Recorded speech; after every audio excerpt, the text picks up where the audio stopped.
5 keuntungan ketika kamu kerja di sebuah perusahaan di Jepang tanpa pernah pindah-pindah selama lebih kurang 10 tahun dan bahkan lebih. Dan ini merupakan nilai plus, Wak. Yang pertama itu adalah gaji pasti akan naik. Setiap perusahaan itu pasti punya kebijakan masing-masing. Jadi, gaji ini pun akan berbeda-beda naiknya di setiap perusahaan. Tapi intinya akan naik, dan setiap karyawan yang mempunyai bonus di sebuah perusahaan itu, bonusnya pun akan naik. Yang kedua itu adalah UQ atau libur berbayar.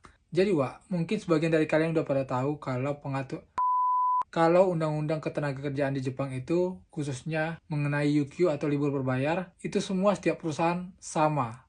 Jadi kalian gak usah khawatir, dan pastinya kalian akan terima UQ kalian sesuai dengan masa kerja kalian. Jadi sebagai contoh, Wak, ketika kita masuk ke perusahaan Jepang, di Jepang ini, 6 bulan pertama itu kita akan mendapat UQ sebanyak 10 hari. Dan itu bisa digunakan selama setahun. Dan berikutnya, setahun setelah itu, maka akan mendapatkan UQ kembali atau libur berbayar kembali menjadi 11 hari. Dan itu akan bertambah setiap tahunnya. Jadi maksimalnya itu sekitar kalau kita udah sampai 10 tahun ke atas, maka bisa mendapatkan lebih kurang 20 hari selama setahun. Dan ini, Wak, merupakan kesempatan yang baik. Tapi disclaimer dulu, Wak, ini untuk jadwal kerja yang seminggunya 5 hari kerja. Karena ada beberapa perusahaan yang seminggu itu ada 4 hari kerja. Dan ada mungkin 3 hari, tapi rata-rata itu 5 hari kerja dalam seminggu.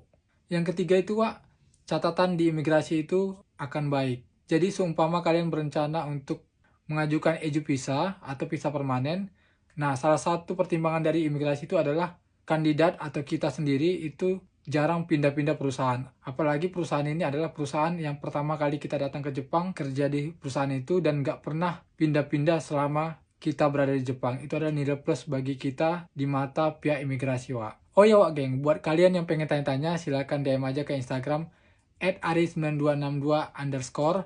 Jangan pernah DM ke TikTok, karena itu sama aja pekerjaan yang sia-sia. Yang keempat itu adalah narete kita atau telah terbiasa. Jadi, buat kalian yang udah kerja selama 10 tahun di dalam sebuah perusahaan, pasti udah terbiasa dengan situasi kerja di sana, dengan ritme kerjanya, dengan kebiasaan-kebiasaan yang terjadi di perusahaan itu, yang membuat kalian nanti menjadi enjoy dan relax dalam menghadapi setiap masalah yang ada di perusahaan itu. Jadi ini udah hal yang normal dan lumrah dimanapun dan siapapun yang menjalani hari demi hari di tempat yang sama, itu pasti akan merasakan hal yang sama. Jadi tinggal masalahnya itu hanya ngelawan kejenuhan. Makanya di sini kita perlu, ketika rasa jenuh itu datang, saranku sih sebaiknya tetap nikmati proses demi proses, dan perlu memaknai setiap kegiatan yang kita lakukan itu adalah cara yang terbaik menurut gua.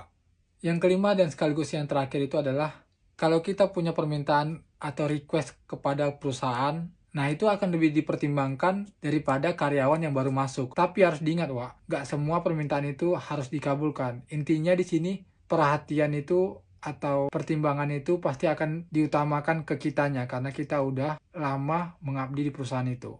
Oke, Wak, mudah-mudahan informasi bermanfaat. Gua Ari, pamit dulu, Wak. Ciao.